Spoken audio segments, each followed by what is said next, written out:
TV special news నేను నీరజ.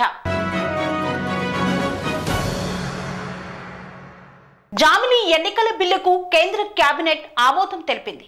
దేశవ్యాప్తంగా ఏకకాలంలో లోక్సభ, రాష్ట్ర అసెంబ్లీ ఎన్నికలు నిర్వహించేందుకు జామిలి ఎన్నికల బిల్లు కీలకమని ప్రభుత్వం భావిస్తోంది. ఈ బిల్లు త్వరలోనే పార్లమెంటులో ప్రవేశపెట్టనున్నట్లు అధికార వర్గాలు తెలిపాయి. దీంతో అసలు జామిలి ఎన్నికలు అంటే ఏమిటి అనే ఆలోచన అందరిలో మెదులుతోంది. జామిలి ఎన్నికలు అంటే ఏమిటి, దానివల్ల లాభమా నష్టమా అనే విషయాలను ఇప్పుడు చూద్దాం.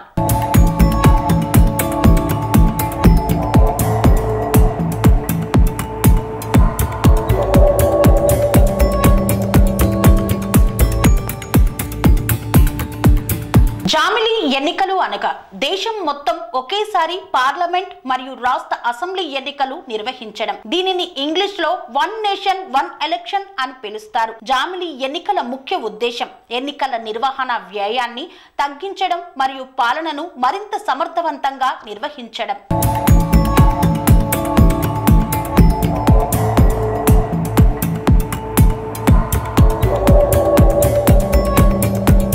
జామిలి ఎన్నికల నేపథ్యం అంటే ఏంటి? భారతదేశంలో మొదటిసారిగా 1952లో పార్లమెంట్ మరియు రాష్ట్ర అసెంబ్లీ ఎన్నికలు ఒకేసారి జరిగాయి.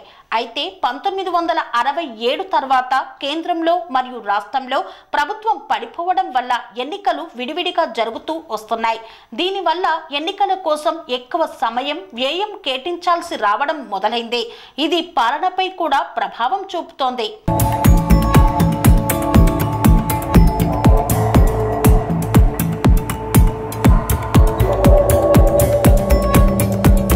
జామిలి ఎన్నికలు నిర్వహించడం వల్ల వ్యయాన్ని గణనీయంగా తగ్గించవచ్చు.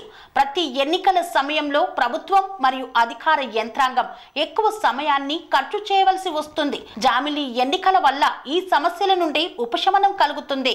అదనంగా అన్ని ప్రభుత్వాలు ఒకే సమయంలో ఏర్పాటు అవడం వల్ల పాలనా స్థిరత్వం కూడా సాధ్యమవుతుంది.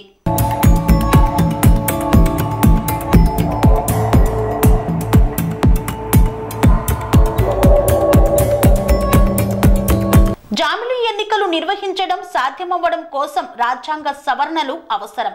పార్లమెంట్ మరియు రాష్ట్ర అసెంబ్లీ సభ్యుల పదవీ కాలం తేడాలు ఉండటం వల్ల ఈ ఎన్నికల అమలు కష్టసాధ్యంగా మారుతోంది. అంతేకాకుండా దేశవ్యాప్తంగా అన్ని ప్రాంతాల్లో ఒకే సమయంలో ఎన్నికలు నిర్వహించడం ప్రాక్టికల్ గా సమస్యాత్మకం అవుతుందని కొంతమంది అంటున్నారు. జామిలి ఎన్నికల కోసం రాజకీయ పార్టీల మధ్య సమగ్ర చర్చ అవసరం. ప్రజాస్వామ్య వ్యవస్థలో జామిలి ఎన్నికలు ఒక మార్గదర్శకంగా మారవచ్చు, కానీ దానిని అమలు చేయడానికి దేశంలోని ప్రతి మూల అంశాన్ని పరిశీలించాల్సిన అవసరం ఉంది. అన్ని రాజకీయ పార్టీలు, న్యాయ వ్యవస్థ, ఎన్నికల కమిషన్ సమన్వయం జరిపినప్పుడు మాత్రమే ఇది సుసాధ్యమవుతుంది.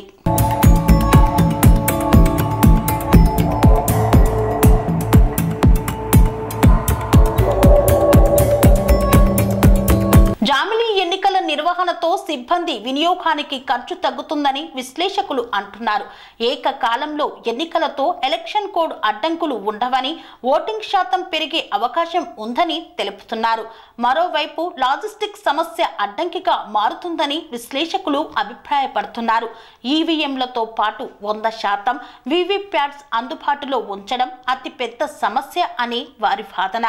ఎన్నికల పారదర్శకతపై అనుమానాలు వస్తాయంటున్నారు.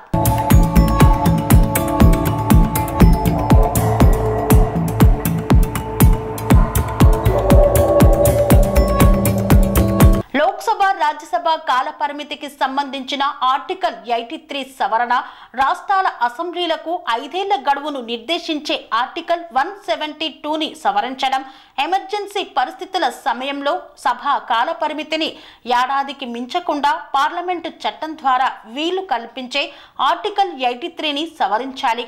రాష్ట్రపతికి లోక్సభను రద్దు చేసే అధికారాలు ఇచ్చే ఆర్టికల్ 85 సవరణ చేయాల్సి ఉంటుంది. రాష్ట్రాల అసెంబ్లీల రద్దు అధికారం గవర్నర్కు ఉండే ఆర్టికల్ 174(b)ని సవరించాల్సిన అవసరం ఉంది. రాష్ట్రాల్లో రాష్ట్రపతి పాలనకు వీలు కల్పించే ఆర్టికల్ 356కి సవరణ చేయాలి. ఎన్నికల కమిషన్కు సంబంధించిన ఆర్టికల్ 324ను సవరించాల్సి ఉంటుంది.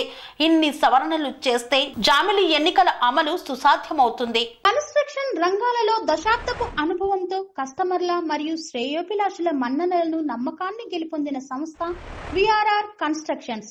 నాణ్యతకు నమ్మకానికి మారుపేరు VRR constructions.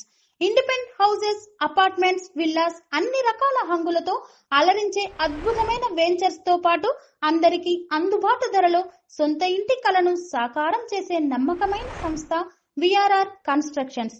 Please visit VRR Constructions, Varatex Plaza near Radhika Theatre, ECL X Road, Hyderabad. Call to 9100885551 9100885559.